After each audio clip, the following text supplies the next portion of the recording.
पंजाब और खैबर पख्तूनख्वा में इंतखाबात के हवाले से आज एक बड़ी खबर आ गई है। चीफ जस्टिस सुमरता बंदियाल ने दोनों सूबों में इंतखाबात की तारीख न आने पर अज खुद नोटिस ले लिया है। सुप्रीम कोर्ट का 9 रुकनी लार्जर बेंच कल दिन 2 बजे केस की समाअत करेगा।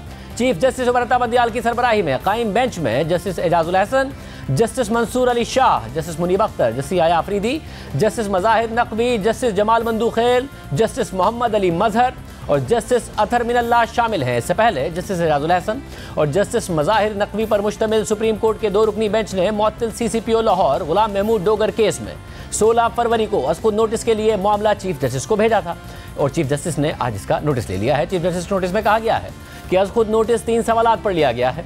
अज खुद नोटिस में देखा जाएगा कि इंतखाबात की तारीख देना किसका इख्तियार है, देखा जाएगा कि इंतखाबात कराने की आईनी जिम्मेदारी किसने और कब पूरी करनी है, ये भी देखा जाएगा कि फेडरेशन और सूबों की आईनी जिम्मेदारी क्या है। इंतखाबात की तारीख के लिए इस्लामाबाद हाई कोर्ट, बार, KP और पंजाब असेंबली के स्पीकर्स की दरख्वास्तें भी आई हैं। आइन के आर्टिकल 224(2) के तहत इंतखाबात असेंबली की तहलील से 90 रोज़ में होना होते हैं। आइन लाजिम करार देता है कि 90 दिन में इंतखाबात कराए जाएं। चीफ जस्टिस ने अपने नोटिस में लिखा है कि लाहौर हाई कोर्ट के बेंच ने गवर्नर से मुशावरत से इंतखाबात की तारीख के ऐलान का हुक्म दिया। गवर्नर पंजाब और इलेक्शन कमीशन ने हाई कोर्ट के हुक्म के खिलाफ इंट्रा कोर्ट अपीलें दायर कर दी।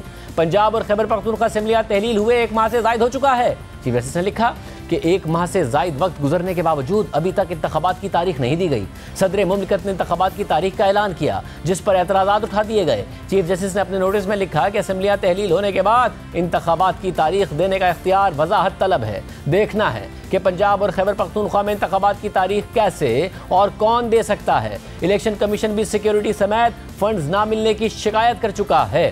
पंजाब असेंबली 14 जनवरी और खैबर पख्तूनख्वा असेंबली 17 जनवरी को तहलील हुई थी और आइन के तहत 90 दिन में इंतखाबात होना ज़रूरी है। आइन के तहत सूबाई गवर्नर्स ने इलेक्शन की तारीख देनी है, लेकिन अब तक गवर्नर्स ने तारीख नहीं दी है।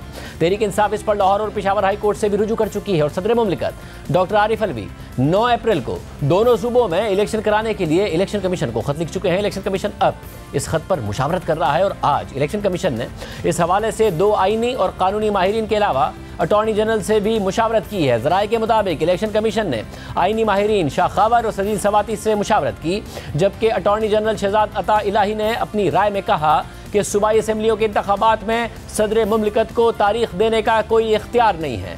आइन ने सूबाई सतह पर इंतखाबात की तारीख देने का इख्तियार गवर्नर्स को दे रखा है। ज़राए के मुताबिक इलेक्शन कमीशन ने आइनी और कानूनी माहिरीन से तहरीरी तौर पर राय मांग ली है। तहरीरी तौर पर राय मिलने के बाद इलेक्शन कमीशन इजलास में जायजा लेगा और फिर सदर की ऐलान करदा तारीख से मुताल्लिक फैसला करेगा और सदर के खत पर जवाब देगा।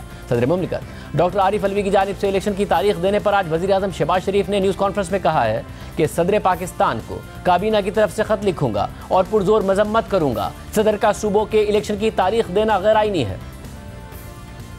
सदर पाकिस्तान जो ये हरकत की है मुकम्मल तौर पर गैर आईनी हरकत की है। सूबों के बारे में डेट देने का उनका कोई इख्तियार नहीं था। 9 महीने पहले जब डिप्टी स्पीकर और स्पीकर ने गैर आईनी तौर पर अमेरिका का बहाना बनाकर उन्होंने असेंबली को तोड़ा, सदर पाकिस्तान उसमें शामिल थे। मुझे कहा है कि मैं सदर पाकिस्तान को काबीना की तरफ से ख़त लिखूँ और पुरजोर इसकी मजम्मत करूँ, उनसे इसका मैं ये उनको कहूँ।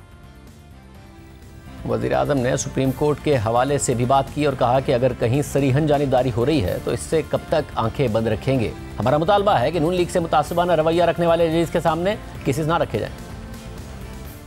इमरान न्याजी का जो घर है उस वक्त की चीफ जस्टिस ने उसको तो रेगुलर कर दिया और जो गरीब लोगों के उनके घर ढाए गए, नाइंसाफ़ी की इंतहाई मिसाल जो मैंने आपके सामने रखी है।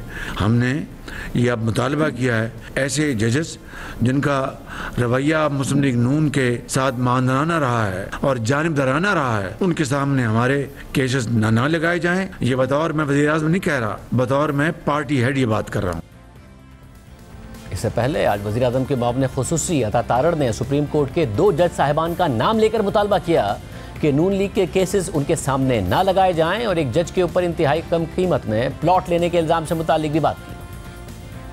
पाकिस्तान मुस्लिम लीग नून के और पाकिस्तान मुस्लिम लीग नून की हुकूमत का कोई भी केस वो एजाजुल हसन साहब और मज़ाहिर अली अकबर नकवी साहब के पास ना लगाया जाए। जिस तरह काजी फायजीसा साहब के पास इमरान खान का कोई केस नहीं लगता, उसी तरह हमें भी यह हासिल होना चाहिए। नकवी साहब के हवाले से ये मामला बिल्कुल क्लियर है। लाहौर कैंट में जो 4 कनाल का प्लॉट 10 करोड़ का लिया गया, और वो एक दिन पहले किसी और साहब ने खरीदा और इनको बेच दिया, कम से कम 40 से 50 करोड़ मालियत का वो प्लॉट है। रजिस्ट्री सामने आ गई हुई है, सोशल मीडिया पे चल रही है। तो क्या ये मुमकिन है कि आपको अपनी पोजीशन का ये फायदा हासिल हो कि एक प्राइम प्रॉपर्टी औने पौने आपको दे दी जाए? क्यों दे दी जाए? इस पर इमरान खान ने कहा है कि उन्हें लगता है कि जो जज उनके खिलाफ फैसला करेगा उसके पीछे लग जाते हैं।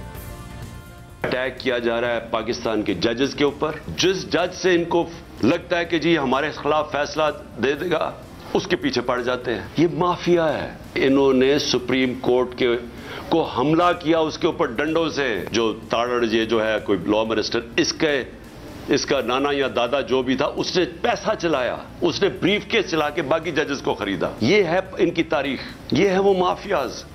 ये कभी भी आजाद और मजबूत अदलिया को कभी टॉलरेट नहीं करेंगे। ये कभी कानून की हुक्मरानी नहीं होने देंगे।